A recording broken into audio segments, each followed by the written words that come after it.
Welcome to the War Archive, where wars become stories. Somewhere beneath the Strait of Hormuz, buried in silt on the seafloor, a steel cylinder lies in total silence. No radar sees it. No satellite tracks it. It emits no heat, no light, no signal of any kind. It simply waits, patient, invisible, and deadly in a way few modern weapons still are. Inside that cylinder, a hydrophone listens for the sound of a ship's propeller. Not just any disturbance in the water, but the specific acoustic signature of a vessel heavy enough to matter. And when that signature matches, the mind does not hesitate. In less than 2 seconds, a rocket motor ignites, and a 308-pound warhead shoots upward through the water column at roughly 260 feet per second, punching into the hull from below, where armor, if it exists at all, is weakest. That weapon is the EM-52. Designed in China, acquired by Iran, and deployed in the most economically important maritime choke point on Earth, it represents the first layer of a much larger problem, because the EM-52 is not alone down there. Iran is estimated to possess between 5,000 and 6,000 naval mines, moored mines, bottom mines, drifting mines, influence mines, one of the largest mine inventories in the region. And that is what makes the title question so unsettling. The United States Navy does, in fact, possess the technology to clear these weapons. It has helicopters that can scan the water with lasers, unmanned boats that hunt with sonar, and robotic kill systems that destroy mines one by one without sending sailors into the water. On paper, it can solve this problem. So why hasn't it? Why, if the capability exists, does Hormuz remain threatened? Or closed in practical terms, while the global economy bleeds and tankers wait outside the strait? The answer is not that the Navy cannot clear the mines. The answer is that it is solving something more complicated than a battlefield. It is solving an equation. Naval mines are not new technology. They are older than submarines, older than aircraft carriers, older than most of the weapons that dominate modern warfare. The first versions appeared during the American Civil War. Simple explosive charges anchored beneath the water, waiting for ships to pass overhead. More than a century and a half later, the basic principle remains almost unchanged. What makes mines so dangerous is not sophistication, it is simplicity. A cruise missile broadcasts a radar signature. A drone generates heat. A submarine produces noise as it moves through the ocean. But a mine sitting on the seafloor does nothing at all.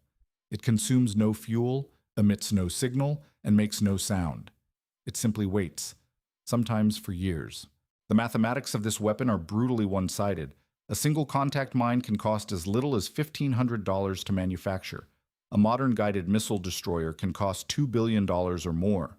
That creates a cost-exchange ratio so extreme that military planners still struggle to find a comparable example in any other domain of warfare.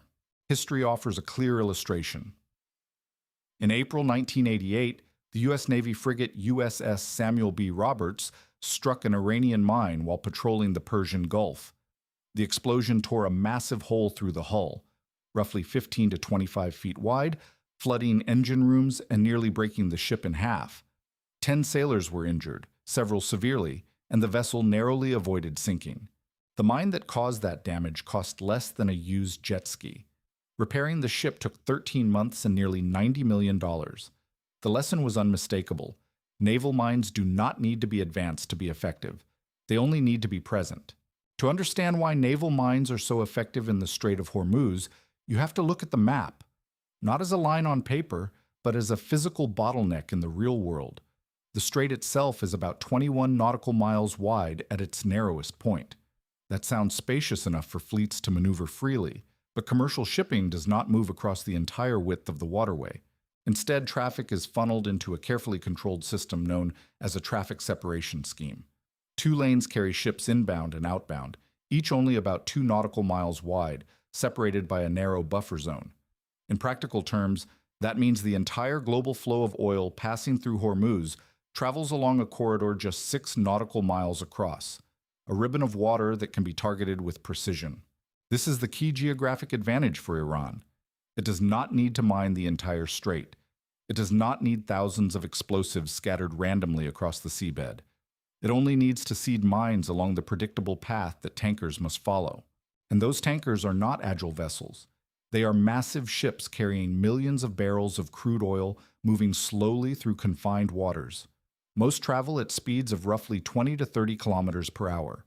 Steady, deliberate motion that makes them easy to track and difficult to maneuver quickly in an emergency. In that environment, a mine becomes more than just a weapon. It becomes a trap placed exactly where the target has no choice but to pass. When most people imagine a naval mine, they picture an explosion, a ship struck, flames rising, smoke drifting across the water. But the true power of a mine lies not in the blast itself. It lies in what happens afterward. Because the Strait of Hormuz is not just a military corridor, it is a commercial lifeline. Roughly one-fifth of the world's crude oil passes through this narrow stretch of water every day, feeding refineries, powering industries, and stabilizing economies thousands of miles away. Interrupt that flow, even briefly, and the consequences ripple across the globe. Now imagine a single supertanker striking a mine. The hull tears open. Oil spills into the shipping lane. Flames ignite across the surface of the sea. Within minutes, images of the burning vessel spread across international news networks and financial markets. Traders react instantly. Shipping companies begin reassessing risk. But the most decisive reaction comes from insurers. Marine insurance companies calculate risk with ruthless precision. If the probability of loss rises beyond a certain threshold, coverage disappears. Without insurance, ships cannot legally operate. Banks will not finance cargo. Ports will not accept arrivals. The entire system freezes, not because ships physically cannot move, but because the financial risk becomes unacceptable. That is why naval mines are often described as an insurance weapon. They do not need to sink a fleet. They only need to create one example, one dramatic incident that convinces the global shipping industry the passage is too dangerous to use. Iran's mine inventory is not a single weapon repeated thousands of times. It is a layered system designed to complicate every step of a navy's response. Each type of mine solves a different tactical problem, and each demands a different method to defeat it. That diversity is what turns a minefield from a simple obstacle into a strategic puzzle. The first type is the contact mine, the oldest and most recognizable design. Imagine a steel sphere tethered to an anchor resting on the seabed, floating just below the surface where a ship's hull might brush against it. Small protruding sensors, often called horns, trigger the explosive when touched. The design is simple, reliable, and brutally effective, unchanged in its fundamentals for decades because it does not need improvement. Iran manufactures its own version of this weapon domestically, based on earlier Soviet designs. Packed with more than 100 kilograms of explosive, a single contact mine can rupture the hull of a large vessel and flood compartments within seconds. In confined shipping lanes like Hormuz, even one detonation can halt traffic while authorities assess the threat. The second type is the bottom influence mine, a far more sophisticated system. Instead of waiting for physical contact, it sits quietly on the seafloor and listens for specific signatures. A magnetometer detects the magnetic field of a steel hull. A hydrophone records the sound of propellers turning. A pressure sensor measures the displacement of water as a large ship passes overhead. These mines can be programmed to ignore small boats and detonate only when a high-value target approaches. That makes them patient hunters rather than blunt instruments. They can serve themselves for the moment that matters most, the passage of a tanker or warship whose loss would carry enormous economic or political consequences. The third type is the most dangerous, the rising mine. Unlike traditional designs, it does not rely on contact or proximity alone. Once triggered, a rocket motor launches the warhead upward through the water column at high speed, striking the underside of the vessel with concentrated force. Because the attack comes from below, where armor is weakest, the damage can be catastrophic. Together, these three weapons create a layered threat environment. Contact mines punish careless movement. Influence mines punish predictable patterns. Rising mines punish any ship that enters the danger zone at all. And clearing a minefield built from all three types requires more than courage. It requires precision, patience, and time. For most of naval history, clearing mines has been one of the most dangerous missions any sailor could be assigned. Not because the work required advanced technology, but because it required human beings to move directly into the threat zone. Every step forward carried the possibility of sudden explosion. Traditional mine clearance relied on specialized vessels built from materials that would not trigger magnetic sensors. Instead of steel hulls, these ships were constructed from wood or fiberglass to reduce their magnetic signature. Even then, the risk remained constant. A single mistake, a miscalculation of distance, a missed signal, a hidden device, could destroy the ship instantly. Once the minefield was located, explosive ordnance disposal divers entered the water. They descended into murky depths with limited visibility, navigating currents and debris while searching for objects deliberately designed to blend into the environment. Often they relied on handheld sonar or visual inspection, feeling along the seabed for shapes that did not belong. When a mine was found, the diver attached a demolition charge directly to the device. There was no remote control system to guarantee safety. The diver had to swim away, create distance, and trust that the explosive would detonate exactly as planned. If the timing failed, or if the mine triggered prematurely, survival depended on luck as much as skill.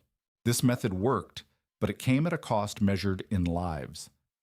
Throughout the 20th century, mine-clearing crews suffered casualties in nearly every major conflict. The job became known as one of the most hazardous roles in naval warfare, demanding patience, precision, and extraordinary nerve. Eventually, the United States Navy reached a conclusion shaped by hard experience. It was no longer acceptable to solve the cheapest weapon in warfare with the most expensive asset the military possessed: human life. The decision to remove sailors from the minefield did not happen overnight. It emerged slowly, shaped by decades of accidents, near disasters, and hard lessons learned in waters from the Persian Gulf to the Pacific. The Navy began investing in a new philosophy of mine warfare, one built around machines doing the dangerous work while humans remained at a safe distance. The first piece of that system is detection from the air. Mounted beneath an MH-60 Seahawk helicopter is a device known as the Airborne Laser Mine Detection System, or ALMDS. As the helicopter flies over the water, the system fires rapid pulses of laser light downward, penetrating the surface and reflecting off objects below. A receiver captures those reflections and converts them into a detailed three-dimensional map of the water column. In effect, the helicopter performs a scan of the sea, revealing shapes that might otherwise remain invisible. Mines floating near the surface can be detected quickly, day or night, without placing a single vessel directly into danger. It is the equivalent of giving naval commanders the ability to see through the ocean, a capability that previous generations of sailors could only imagine. But detection alone is not enough. Some mines sit deeper, resting on the seabed where laser light cannot reach. For those threats, the Navy deploys an unmanned surface vessel, a small robotic boat controlled remotely from a larger ship positioned safely outside the minefield. Towed behind it is a sonar system capable of scanning the ocean floor in precise detail. The sonar distinguishes mines from rocks, coral, and debris by analyzing shape, size, and acoustic reflections. It can operate continuously for hours, maintaining a level of focus that would exhaust even the most experienced crew. And if the unmanned vessel encounters danger, no human life is placed at risk. Once mines are located, the system shifts from detection to deception. Another unmanned device generates magnetic and acoustic signals designed to mimic the signature of a large ship. Influence mines sense the false target and detonate harmlessly against empty water, destroying themselves without damaging anything above. For mines that refuse to activate, the final step is direct destruction. A small expendable underwater drone approaches the target, guided by sonar and camera. From the safety of a helicopter or command ship, an operator confirms the mine's location and triggers a shaped charge that neutralizes it instantly. 4 machines, 4 steps: find, scan, deceive, destroy. A process that once required divers swimming into lethal waters can now be executed entirely by remote systems. In theory, the problem of mine clearance has already been solved, and yet the mines remain. By this point in the story, the conclusion seems obvious. The United States Navy has the sensors to find mines, the robots to scan them, the decoys to trigger them, and the drones to destroy them. The technology exists. The systems are deployed. The capability is real. So the natural question follows: if the solution is ready, why has the operation not begun? Because clearing mines is not just a technical problem, it is a strategic one. Imagine trying to clean a flooded room while water is still pouring in from a broken pipe. You can mop the floor endlessly, but the room will never stay dry. Every minute you spend cleaning is erased by the next wave of water. Eventually, the effort becomes pointless unless the source of the flooding is shut off first. Mine warfare works the same way. If Iran continues to manufacture and deploy new mines while clearance operations are underway, the minefield can never truly disappear. For every device removed from the water, another can be placed somewhere else. The corridor remains dangerous, and the mission becomes a cycle without an end. That is why the Navy focuses first on what planners sometimes call the faucet, the source of the mines themselves. Ships capable of laying mines must be destroyed or disabled. Storage depots must be located and eliminated. Factories producing new mines must be shut down. Only when the supply chain is broken does clearance become meaningful. Until that moment arrives, sweeping the strait would not reopen it. It would simply create the illusion of progress while the threat quietly rebuilds beneath the surface. Even after the faucet is shut, even after mine-laying ships are destroyed and production facilities disabled, there remains another danger that most people overlook. Mine clearance ships are not warships in the traditional sense. They are specialized tools, built for precision rather than combat, and that makes them vulnerable. A mine countermeasure vessel moves slowly through the water. It follows predictable patterns as it scans, sweeps, and clears narrow corridors one section at a time. Its sensors demand steady motion and careful positioning. In a combat zone, those characteristics make it an easy target. Along the Iranian coastline, mobile anti-ship missile launchers can be hidden inside tunnels carved into mountains. Fast attack craft can emerge from small coves with little warning. Submarines operating in shallow waters can approach undetected. Any one of these threats could strike a mine-clearing ship before it has time to react. That is why clearance operations require something planners call a protective bubble, a layered shield of defense surrounding the slow-moving sweep vessels. Fighter aircraft patrol overhead to intercept incoming missiles. Destroyers guard the flanks against surface threats. Surveillance systems monitor the coastline for sudden movement. Every piece of the operation depends on that protection. Without the protective bubble, sending mine-clearing ships into the strait would be like sending firefighters into a burning building while the flames are still spreading. The mission would not just be dangerous, it would be reckless. There is one final variable in the equation, and it may be the most surprising of all. It is not technology, it is not firepower, it is time. Every day the mines remain on the seafloor, the Strait of Hormuz becomes more expensive for Iran to keep closed. Tankers hesitate to enter the waterway, insurance premiums rise, export schedules slip. Revenue that once flowed steadily through the strait begins to evaporate. And the effect is not limited to foreign shipping. Iran's own oil exports depend on the same narrow passage. The mines that threaten international commerce also threaten the country that deployed them. Each day the corridor remains dangerous. Iran loses income that cannot be recovered later. This is the hidden pressure behind the strategy. Clearing the mines immediately might restore shipping faster, but leaving them in place, under controlled conditions, can gradually squeeze the economy of the country responsible for the disruption. The weapon becomes a form of economic siege, turning time itself into an instrument of leverage.